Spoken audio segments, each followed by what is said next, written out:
Dengan tes wawasan kebangsaan yang dilakukan dengan sedemikian rupa, yang saya yakin itu hanyalah merupakan suatu cara untuk menyingkirkan pegawai KPK. Kami menerima pengaduan ini, kami akan membentuk sebuah tim.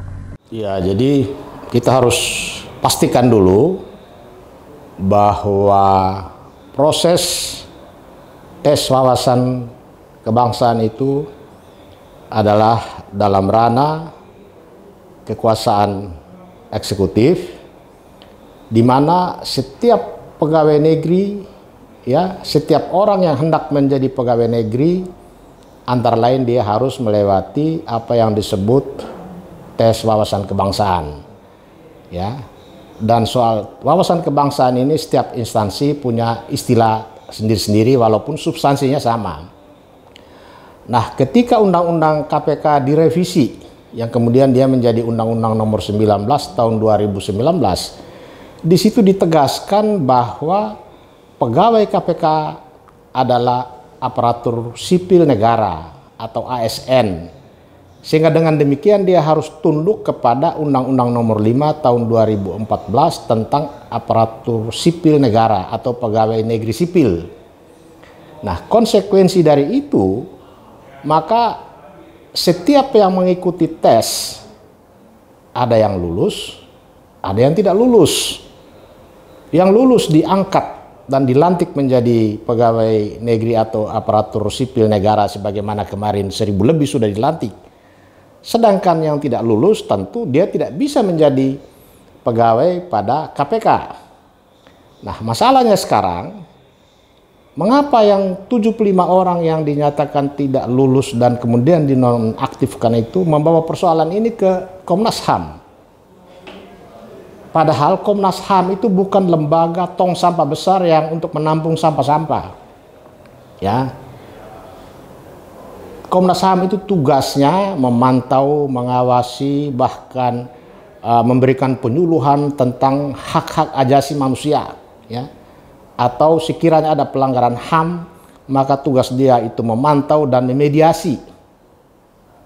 Tetapi yang aneh dalam kasus konflik antara 75 pegawai KPK nonaktif dengan pimpinan KPK didramatisir sedemikian rupa, seolah-olah di dalam tubuh KPK, pimpinan KPK melakukan pelanggaran HAM berat. Ini didramatisir setiap hari, ya, mencuci otak masyarakat supaya masyarakat mengarahkan persoalan ini sebagai persoalan pelanggaran HAM. Mestinya 75 pegawai KPK ini menyadari ketika dia dinyatakan tidak lagi menjadi pegawai KPK dan dia merasa dirugikan, maka itu sudah masuk dalam domain sengketa kepegawaian atau sengketa yang timbul akibat keputusan pejabat tata usaha negara yang menimbulkan akibat hukum. Karena itu masalahnya harus dibawa kepada pengadilan tata usaha negara kalau menyangkut keputusan yang merugikan mereka itu mau digugat. Atau kalau tidak ke pengadilan tata usaha negara, bisa juga dibawa ke pengadilan negeri. Misalnya menggugat dalam rangka bahwa ada terjadi perbuatan melanggar hukum yang merugikan 75 pegawai KPK ini. Nah, ini jelas. Tapi kenapa mereka paksakan ini dibawa ke Komnas HAM? Dan mengapa Komnas HAM pun mengakomodir persoalan ini? Itu yang saya bilang, baik 75 yang mengadu maupun Komnas HAM yang kemudian mengakomodir laporan pengaduan ini menempatkan Komnas HAM sebagai tong sampah besar. Ini kan persoalan yang sudah jelas masuk ke wewenang lingkup peradilan, ya, peradilan tata usaha negara atau peradilan umum atau ke Mahkamah Konstitusi. Dan mereka sudah bawa persoalan ini kepada Mahkamah Konstitusi. Nah, menurut Undang-Undang HAM, ya, bahwa Komnas HAM dapat menghentikan atau tidak memproses permohonan ini manakala pengaduan itu didasarkan kepada etika tidak baik. Saya melihat 75 pegawai KPK yang membawa persoalan ini ke Komnas HAM mengandung etika tidak baik. Etika tidak baiknya apa? Persoalan yang sudah jelas-jelas harus dibawa ke peradilan tata usaha negara atau ke pengadilan negeri, atau ke Mahkamah Konstitusi, tetapi dipaksakan masuk ke Komnas HAM. Yang kedua, Komnas HAM bisa menghentikan perkara ini karena mengenai perkara ini sudah ada upaya hukum yang dilakukan dan diproses oleh pengadilan.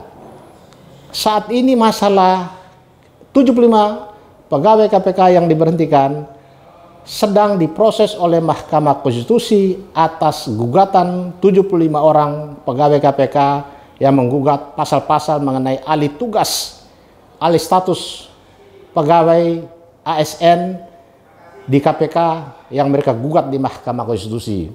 Seharusnya dengan adanya gugatan ini, Komnas HAM punya alasan untuk menghentikan proses ini. Karena itu diatur di dalam Undang-Undang Komnas HAM. Tetapi yang terjadi saat ini, Komnas HAM terus-menerus mengkapitalisasi kasus ini, ya. Bahkan menempatkan pimpinan KPK, bahkan Menteri Penertiban Aparatur Negara Cahyokumolo pun sudah mulai dibawa-bawa seolah-olah ini ada dalam satu konspirasi untuk memperlemah KPK. Kedudukan KPK ini kan ada dalam dualisme kepemimpinan, ya. Sebagai aparatur sipil negara, dia diatur oleh Undang-Undang ASN dan induknya itu, ya, atau atasannya itu ada BKN, ya, Badan Kepegawaian Negara, ada Menteri Penertiban Aparatur Negara, ada Lembaga Administrasi Negara, ada Komisi Aparatur Sipil Negara, ya, ada Badan Pembina Kepegawaian, macam-macam, semua diatur di situ dan semuanya menginduk ke presiden. Kalau dia sebagai pegawai aparatur sipil negara di KPK.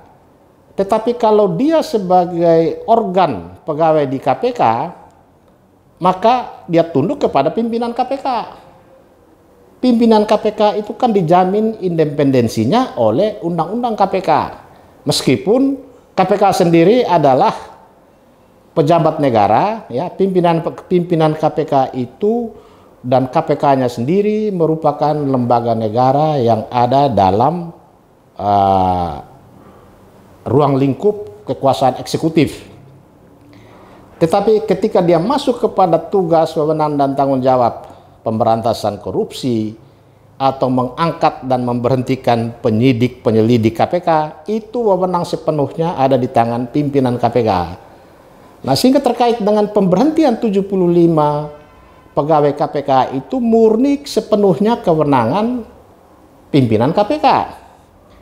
Tetapi persoalan dia tidak menjadi ASN, seharusnya yang dilaporkan ke Komnas HAM itu bukan pimpinan KPK, tetapi Badan Kepegawaian Nasional, BKN, atau Menteri Penertiban Aparatur Negara. Tetapi mungkin dipikir bahwa kalau yang dilaporkan itu misalnya kepala BKN tidak seksi, lebih baik dilaporkanlah Firly. Padahal Firly itu kan karena tidak lulus ya diberhentikan, karena syarat undang-undang pegawai KPK harus ASN. Untuk menjadi ASN dia harus dites kembali, ya, termasuk wawasan kebangsaan. Konsekuensi dari tes itu bisa lulus dan tidak lulus, dan ternyata mereka tidak lulus. Kok persoalan tidak lulus ini dibawa ke Komnas HAM, sementara Komnas HAM tidak punya wewenang untuk membatalkan keputusan pimpinan KPK. Komnas HAM juga tidak punya wewenang untuk membatalkan keputusan panitia seleksi tes wawasan kebangsaan. Itu semua ada dalam ranah Badan Peradilan Administrasi Negara atau TUN.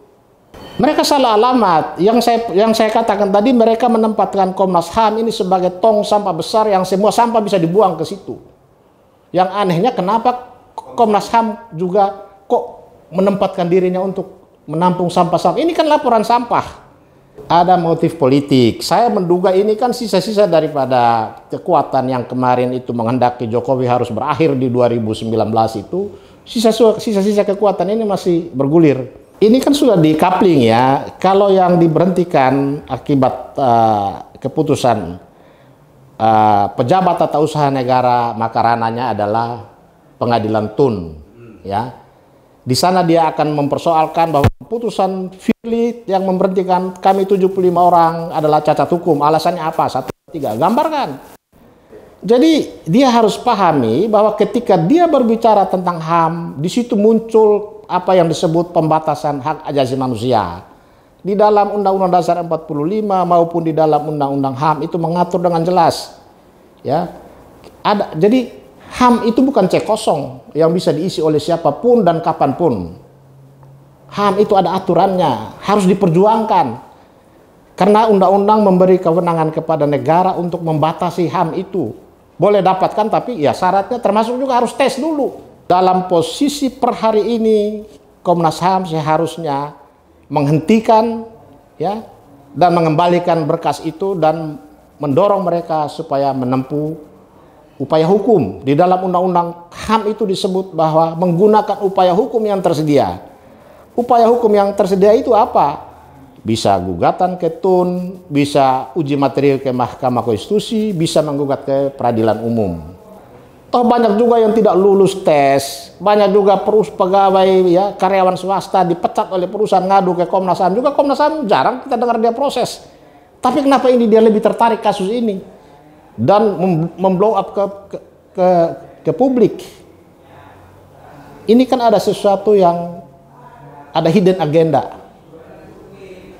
Ada agenda tersembunyi yang mereka tutup-tutupi seolah-olah pemerintah melakukan pelanggaran HAM. Padahal ini kan soal perbuatan melanggar hukum yang jalannya sudah diatur oleh undang-undang, yaitu gugat. Kayak Komnas HAM itu kita tidak pernah dengar Komnas HAM berhasil menyelesaikan kasus-kasus semacam ini. Ini hanya ramai di media seminggu, 2 minggu, lalu setelah itu terhenti. Tidak efektif untuk kasus ini.